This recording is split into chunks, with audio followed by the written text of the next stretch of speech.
مشاكل معايا وما كانش راضي يخليني اصورها. الحمد لله ان هو جالي.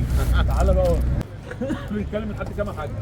ولا ب 55 مش بقى الدنيا عشان الدولار نزل بقى والذهب نزل بقى. ما هو وقت ما يجي يعني انا بقول لك ريح بقى عشان الدنيا تمشي. 50 اكسل لي 97 يا يوسف العربيه تكييف فابريكا بره وجوه، العربيه 1300 وراكب لها تكييف.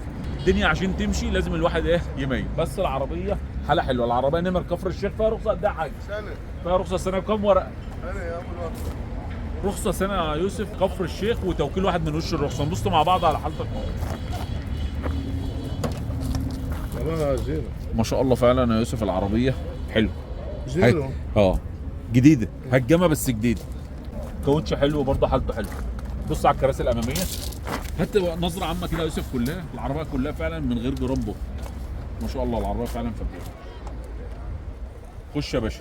العربيه فيها 2 كهرباء، فرش جلد شنطة والتابلوه كهرباء. والشنطه برضه عاملها كهرباء. ال 300 ما بتبقاش كهرباء، 500 بس.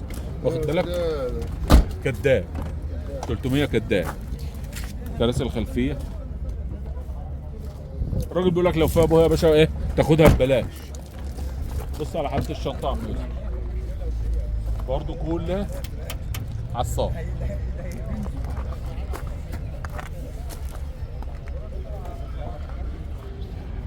ده واخد هد واخد.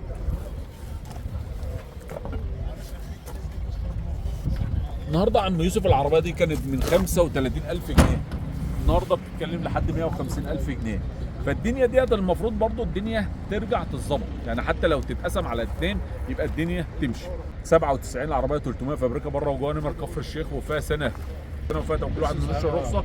والراجل بيتكلم لحد 150 يا باشا، وقلنا له رايح العمل شويه قال لك على الله كله على الله. شكرا.